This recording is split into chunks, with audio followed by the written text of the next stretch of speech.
Assalamualaikum warahmatullahi wabarakatuh. Selamat siang. Baiklah, untuk tatap muka kita setelah UTS yang ke-11 ini, kita masih membahas mengenai bab 6, yaitu deret berkala.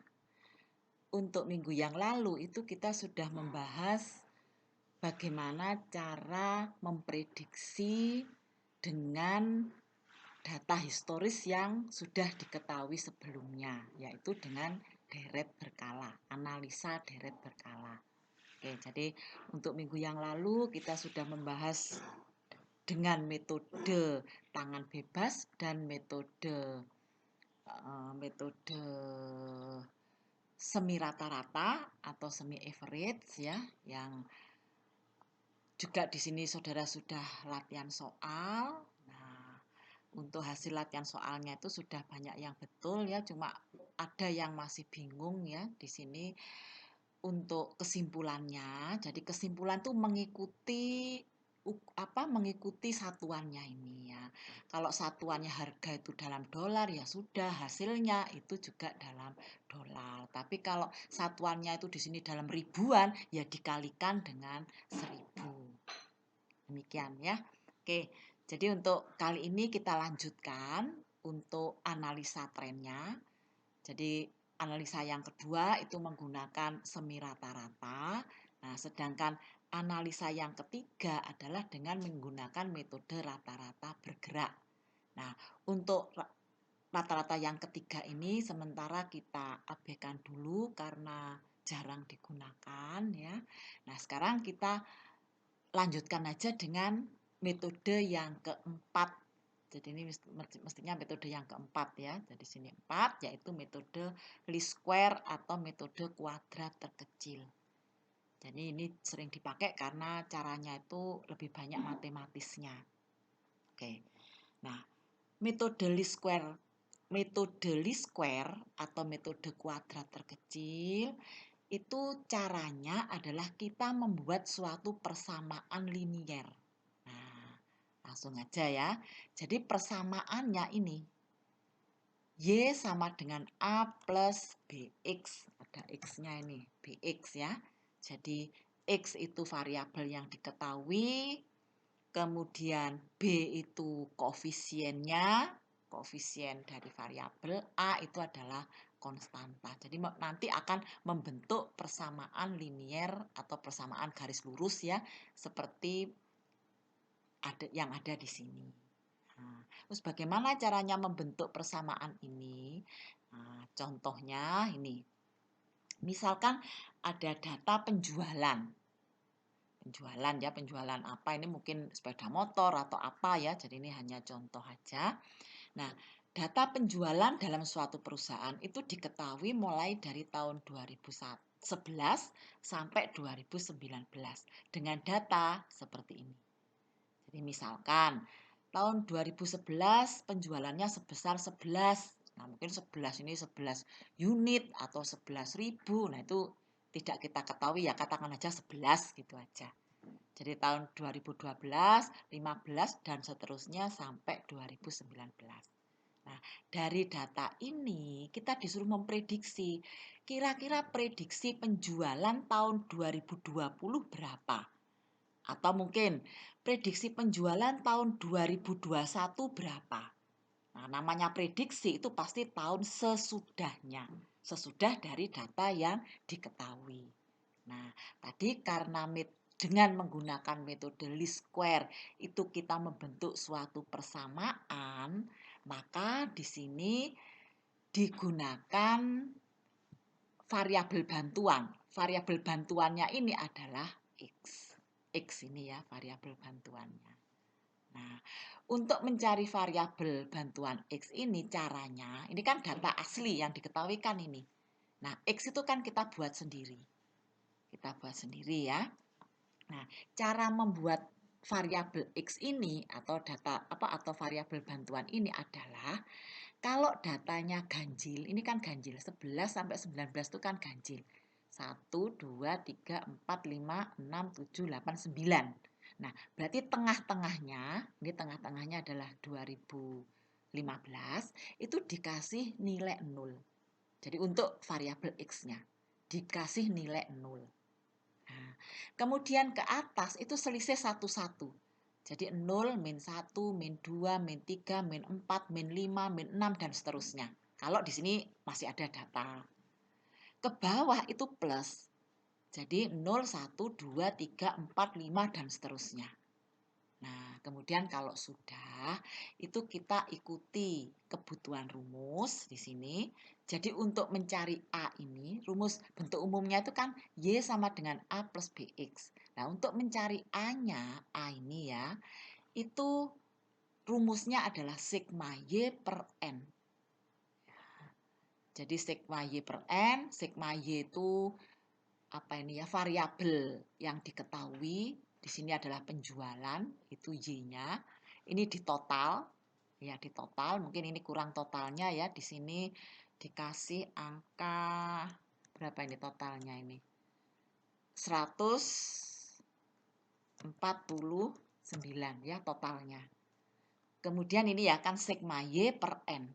Jadi sigma Y ini di total dijumlah ini ya, dijumlah hasilnya 149. Dibagi dengan N. N itu banyaknya tahun. Jadi kalau di sini tadi 9 tahun berarti dibagi 9. Sehingga hasilnya adalah 16,56. Berarti A-nya ini itu 16,56. Kemudian B, nah B yang ada di sini ini, B, itu rumusnya adalah sigma XY per sigma X kuadrat.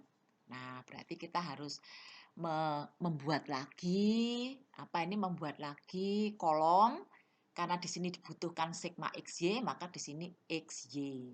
Ya. Terus di sini juga dibutuhkan sigma X kuadrat, berarti di sini ada kolom X kuadrat. Terus kita hitung dari sini. Kalau X kuadrat ya berarti X ini dikuadratkan. Jadi 16 itu 4 kuadrat, 9 3 kuadrat, dan seterusnya. Kalau XY ya berarti X dikalikan Y. Jadi di sini min 4 kali 11, min 44. Terus min 3 kali 15, min 45. Dan seterusnya sampai bawah. Nah, kemudian di jumlah ini kan kita membutuhkan sigmanya ini. Ini juga masih kurang ya, masih kurang. Sigma X kuadrat berapa ini? 60 ya, 60.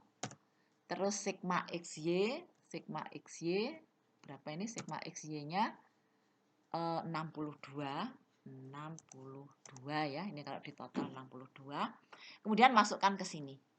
Nih ya, jadi sigma XY 62 dibagi sigma X kuadrat 60, sehingga hasilnya adalah 1,03.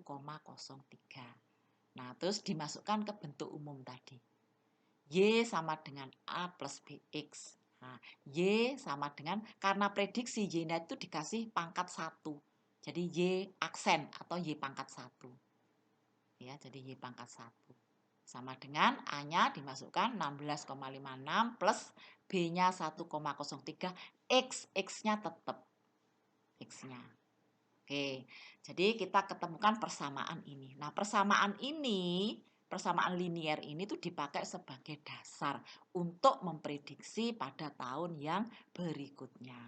Nah, karena di sini berhenti di tahun 2019, maka tren tahun 2020 atau prediksi penjualan tahun 2020 sama dengan persamaannya ini ditulis ulang di sini. Jadi 16,56 plus 1,03 X. Ya. Nah, X-nya itu diganti dengan ini, dengan urutan dari X yang ada di sini. Nah, kalau tahun 19 itu 4, berarti tahun 2020 itu lanjutannya. Karena selisihnya satu-satu ya, berarti tahun 2020 itu 5. Nah, X di sini diganti dengan angka 5. Ya, sama dengan ini tetap 1,03 kali 5, 5,15, sehingga hasilnya 21,71. Berarti prediksi penjualan pada tahun 2020 itu diketemukan sebesar 21,71. Ini ya, 21,71. Nah, kalau misalkan kita ditanyakan berapa prediksi tahun 2021, nah kita tinggal mengganti 5-nya ini. Nah, 21 di sini jatuh pada X keberapa? Kalau 25 berarti 21 itu 6. Jadi 5 ini diganti dengan 6. Itu saudara hitung sendiri. Jadi prediksi penjualan tahun 2021 sebesar berapa? Nah, gitu ya, bisa ya. Tahun 22 juga gitu. X-nya ini tinggal diurutkan aja, jatuh pada X keberapa. Gitu. Jadi mudah untuk memprediksi dengan menggunakan metode least square. Ya, bisa ya, ini ya. Untuk gambarnya kita enggak usah dibahas, sudah pokoknya saudara bisa menghitung prediksi dengan menggunakan cara matematis seperti ini. Yang penting itu pertanyaannya bisa terjawab. Oke. Nah, terus mungkin ada pertanyaan di sini. Kalau tahunnya genap bagaimana? Ini kan tahun ganjil. Masalahnya itu semuanya itu tergantung pada nilai X-nya ini. Ya kan? Kalau ganjil itu kan tengah-tengahnya kasih nilai 0. Terus ke atas min 1, min 2 dan seterusnya, ke bawah 1, 2 dan seterusnya. Terus sekarang misalkan ada pertanyaan, bagaimana kalau tahunnya itu genap?